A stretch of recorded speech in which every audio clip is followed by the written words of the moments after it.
Hi, beautiful kind setters. Thank you so much for tuning in. So, this is a safe space to explore how kindness plays a pivotal role in a winning mindset. And if you are wondering about pitocin, if you have been scheduled for an induction like I was, or if you are looking for more information about pitocin, and if somebody that has actually experienced pitocin without an epidural, I am here to share my story, and I'm here to offer encouragement, because if I can do it, you can for sure do it. And I'm getting emotional because this is a birth story, of course. And so I just wanted to preface that with that and go into what really helped me through that whole process. So the first thing that really helped me was having my partner on board, or if it, having someone there to support you. And this was our first child, so I was a little bit worried also just about just the process and if I was able to handle the pain. I knew I wanted a natural delivery, and I was like, my mom did it, my grandma's did it. I'm like, women have done this. I can do this. I really can. And so I had a lot of faith in myself, whereas I had fear too and doubts because of just what all the media is playing, and they have to play the most dramatic parts of birth because that's what sells and that's what's interesting. You don't want to watch a person in early labor for like 24 hours or not even 24 hours, like 12 hours or however long early labor lasts. It's up to your body, and that's beautiful. But nobody wants to I would actually watch that, but maybe not like the mainstream media consumers wouldn't want to watch that. They just want to watch the craziness of birth, and has really done an injustice to birthing mothers, I think. And that's something that, going back to the support person, on top of my husband, we decided to get a doula, and that was such an amazing investment and idea, and just like the best thing ever for us, because she helped us develop a birth plan. She also talked about how the media plays a very scary role in birth, and how to undo that, which is just awareness. And if you do feel fear, then just being aware of that fear, naming that fear, and then also knowing that, redirecting it and just saying it's totally normal to feel that. Many mothers have done it before, and natural is possible, and it's possible for me. And so it's not about like rejecting the fear, like pushing it down, stuffing it down. That's going to come up in anxiety or panic attacks. That's not good. It's about actually feeling the fear, feeling the emotion, and just naming it, tuning into it, and then releasing it when you're ready to do so. And that was so powerful. So our doula really helped us with that and working on a birth plan. And that birth plan was just invaluable. I mean, it was a lifesaver because it gave me so much knowledge of what I did want and what I didn't want. And that was, from getting into the hospital, I said no pitocin if possible. And I knew that somehow we were going to be at the mercy of the system, because the doctor will always do what's right and what they think is right, or what they think is part of their procedure, which isn't always right for every woman, which I'm going to make a video about OBs versus midwives, and I'm so excited about that because I have an amazing midwife and a midwife team. Okay, but that's for later. So you can tell which one I like better, right? Just an amazing experience, midwives, period. If you're on the fence and definitely go with a midwife. Okay, so I'm gonna go back to the pitocin. So when, with the birth plan, we put on there no pitocin if possible. Maybe I could have done Foley bulb. I think that's what it's called. Foley bulb, where it helps your cervix dilate without pitocin, like without Cervidil, I think it's called, where that's like a chemical that's in your body. This is actually a manual thing. So pitocin is a chemical also, and it's derived from pigs, and it's like, yeah, for someone that's like wanting natural, it's not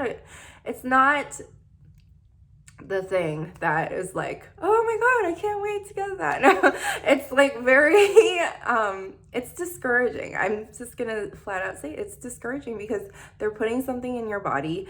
Your body's not making the natural painkillers. So you kind of know what you're set up for. So I'm just emotional. Don't get scared. This has nothing to do with like your ability to have pitocin. If it leads to that and then still have a natural birth, you're totally capable of that. And that's part of the reason why I'm crying too, because I want to empower other women that they are able to do this. It's just definitely harder. So if you are able to go to a birth center and that's something you want to do, it will definitely help you. And my doula suggested that, but I wasn't sure at the time, and I'm not, this might sway somebody too. This might sway you if you're on the fence. I just wasn't sure what a birth center was. I didn't know if it was safe. I didn't know about like the transferring and things like that.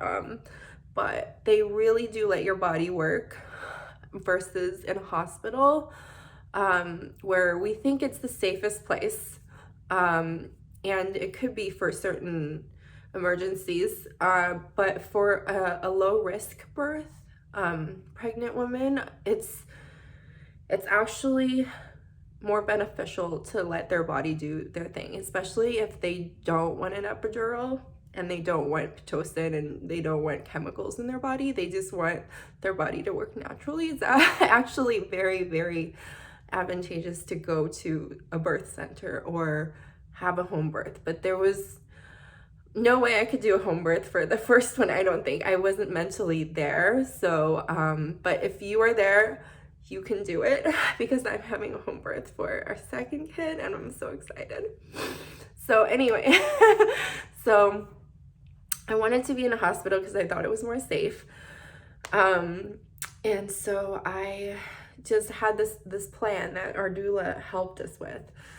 And so when my water broke, that was like, this is leading up to it. Like, I think it's really important if you do want a doula and you're also even on the fence about that, or if you have a doula, you made the right choice, because they can really help you and guide you. And during the birth, especially for first-time moms, they can actually get you into positions and get you moving and get your body going in different ways, and give you that support.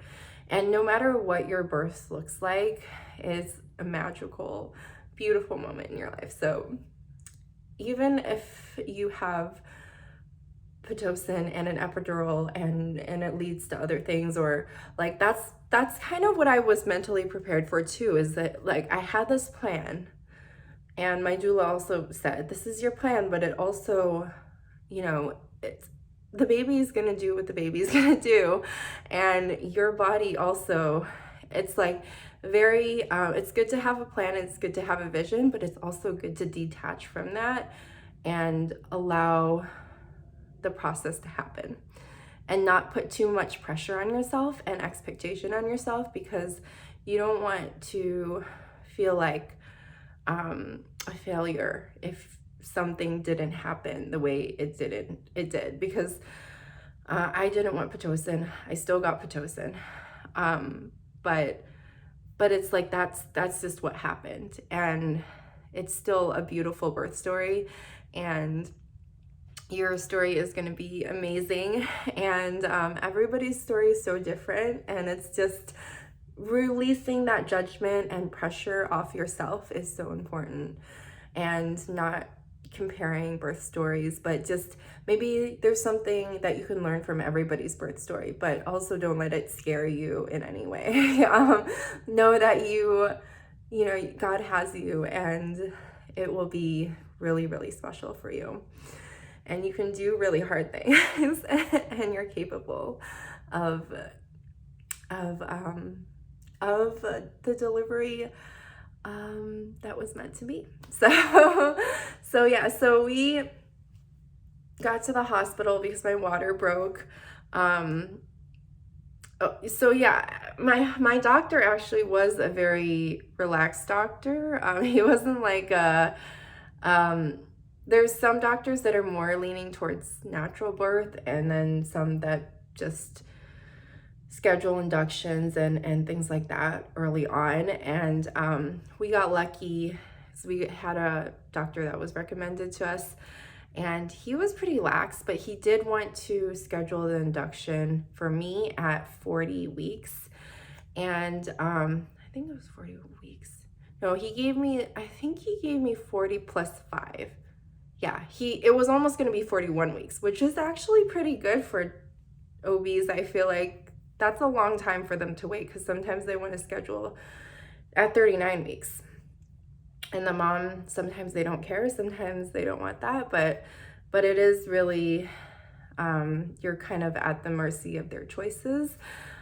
And of course, if it's a high risk pregnancy, then definitely you have to do what's right for your body and the baby. So I did have gestational diabetes. It was a little bit borderline, but I did have to be careful about my diet, and it was diet controlled. And so he did want to schedule me at 40 plus 5, I think. And that Friday is when I was scheduled to go in. But so I was trying every single thing to get my body to work, or like to get the labor to start. And I was like eating 2 pineapples. I was like taking the primrose oil, and I did like everything but castor oil. You know what everything is, right? If you look it up, you can see what everything is. But and my husband helped me. And so I was just trying to get things moving along, and I actually did, like, my mucus plug fell out, I think, and my water broke the night before. Oh yeah, I got a massage as well. It was like supposed to be like getting your labor going massage, where the pressure points on your feet and all this stuff, and your ankles. So we got there, we got to the hospital, and my doula, actually, she's amazing. She, however, did have a mom that came a little bit. So I came a little bit late, and a mom of hers came a little bit early, so we collided on the same day that our water broke. And so she checked me in and helped me get situated. And it's so important to have that familiar person there, especially someone that knows the ropes. I feel like, I mean, it's great to have a support person of any, like your mom, your spouse, your partner, anyone is just like such a great support at the hospital. But especially, I felt like I really enjoyed the support of someone that knew birth. And because my husband and I were noobs, I had a lot of more confidence knowing that she was going to be there with us. Except she couldn't be there the whole time because she had to go to another birth. But that's another story, because I mean, a really good story. but the doula that we did, she had a backup come, and she was really responsible. She had this amazing backup come, and she was just, oh my gosh, she helped me through the pitocin, and just really helped my husband and I through the whole process. And so when we got there, let me just talk about the pitocin and how it was introduced. And I was like negotiating a little bit with the doctor, because that's like, that's the thing. If you have a doula, you're educated, and they usually educate you to say you have choices about your body, and you have choices about what you want to do with, unless it's an emergency, but you have choices and you have a voice going in there. And that was super empowering, because I didn't know that. I thought I was just like going to the hospital, and then they're going to do what they do. And then the baby either comes out vaginally or C-section. And I thought those were the two choices, an epidural or not. But I learned so much from that doula. It was so valuable. And so I started just saying, like, I hope, I want to walk the baby down. I'm like negotiating with the doctor. I'm like, I don't want pitocin right away, if that's okay. And I'm just gonna, I said it in like the nicest, probably people pleasing way. But I just was like, I spoke up for myself, and I felt really empowered in that. Because I was like, okay, well, I just want to get labor going and see how far I can get and how far dilated I can get just by walking and just natural contractions. Because at that time when we checked in, I was a 4 or a 4.5 maybe, and I wasn't really feeling anything, which is really amazing. And so I also did some gentle birth prep, which is like hypnosis. There's a gentle birth app, and it's like hypnobirthing, and it's just preparing your mind and your body. And I think that plays a huge role in that too. So look into that too, if this is the path that you want to go on. And so definitely, or if a natural birth is what you want, definitely look into hypnobirthing. And so when we got there, so I started negotiating with the doctor, and she's like, no, you need pitocin. Your water broke, so you're on a timeline. So you only have 24 hours. And so, which is normal for hospitals, I think. Maybe there's a little bit more leeway here or there. But so what happened was we had an amazing nurse that really honored the birth plan. And so when she said that, I was like, okay, well, let's just do a little bit of pitocin, like a tiny bit at a time, like the smallest amount possible at the time. But again, the hospital system is like, they have timelines, they have their own agendas, they have their own quotas, or not quotas, but they need to get things moving so that they're not bogged down, or they only have a certain number of staff as well, nurses.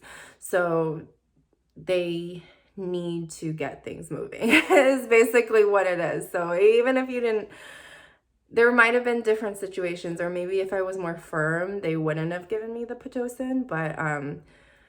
But for a birth center, they probably would have let the mom labor a little bit more. If they were already, their water has broken, they would just monitor her temperature to make sure she doesn't have a fever or an infection. And there's all kinds of things that they do to let the woman's body go into labor naturally without pitocin and chemicals. And they don't use pitocin at all during labor. It's just after labor for the placenta. Sometimes they use it. So that is amazing, I think. And so I had the pitocin. The contractions started getting really, really strong. And when the backup doula came, that's when the contractions were getting really, really, really strong. And she was like, the nurse was telling me that she felt sutures, which is like I don't know, something along the head. It's like they could feel there's like plates in your skull when you're like when you're in your mother's womb. And so she could feel that, and that I think that what she was saying was that he's still high. She was still high up in there, so we had to move around, and I just wanted to lie down, because I thought that that's what you do, is you lie down and get the peanut ball, and she's like, yeah, well, you can do that usually if you get an epidural, but you didn't have one, so let's get up and start moving. And so the nurse gave us that clue because she was just amazing. She was Christian too, and that was like a huge God thing. And our doula, both of our doulas were Christian. And so our doula, the backup doula, was just like, okay, let's get up and start dancing, because that's part of what I wanted to do, was dance too. I had some playlist music that my husband had on standby, and so we just started dancing, and we're like swaying, and I'm like on her shoulders like this. But it was just like a very special, it was a very special moment for me. And then I got like, oh yeah, with the TENS machine. So the TENS machine really helped too. We cranked it all the way up. That's how painful the contractions got for me. But it did take a lot of the what is it? It was a distraction for me. So the TENS machine was super helpful. And when that stopped working, where I couldn't even handle the TENS machine anymore, I'm like, no, this is really a lot. The TENS machine is like on max. I don't want that anymore.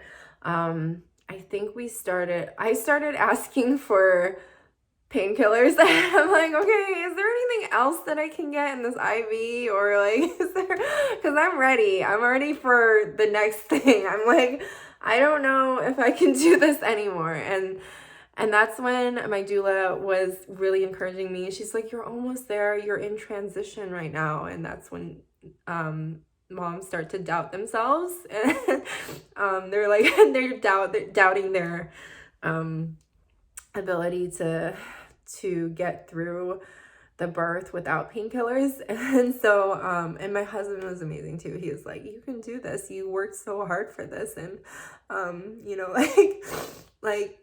like I believe in you. And so with that, we got through that, and then we got to the pushing, and there was like 3 hours of pushing for me, because the thing is, and this is another case for birth centers, is that they wouldn't really let me push in any other position but my back. And I wanted to be on all fours. I wanted to be, maybe if I was more firm about that, I'm not exactly sure, but I did like try to get up, and they did put me back on my back. And so that was like the worst position to push. I think there's a position if you go flat on your back, it actually helps, and you put your legs up. But if you're like on an incline on the hospital bed and then you're pushing, that is the worst position to push. And if you watch documentaries about natural birth and how hospitals came to be for like the main birthing center, or the birth hub for most moms, it's just disturbing that they would want women to just push on their backs when they know that that's not helpful. And then also just like not trusting a woman's body, even the fact that I just said like, I don't want pitocin, and maybe that was the best thing for me at that time, but also I know that I felt like my body deserved a little more time to work. And so hospitals are more of not for the woman's body's timeline, but for if that doesn't matter to you as much, but if that is a huge value, like that's like a core value to you, is like having your body work, trusting your body, the hospital system might work against that.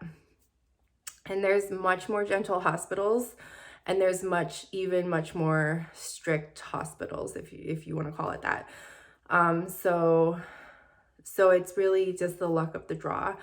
And when I was just pushing for 3 hours, I was so tired. I was sleeping between the contractions because the pain of the pitocin contractions would wake me up. And that was the thing too. I didn't know how much pitocin they actually put in me. I said, please put like as little as possible, but who knows what they actually did, because that's just nobody knows, you know.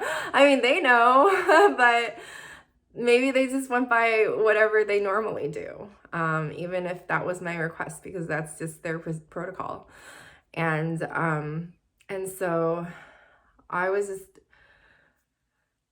like, the pain of the contractions.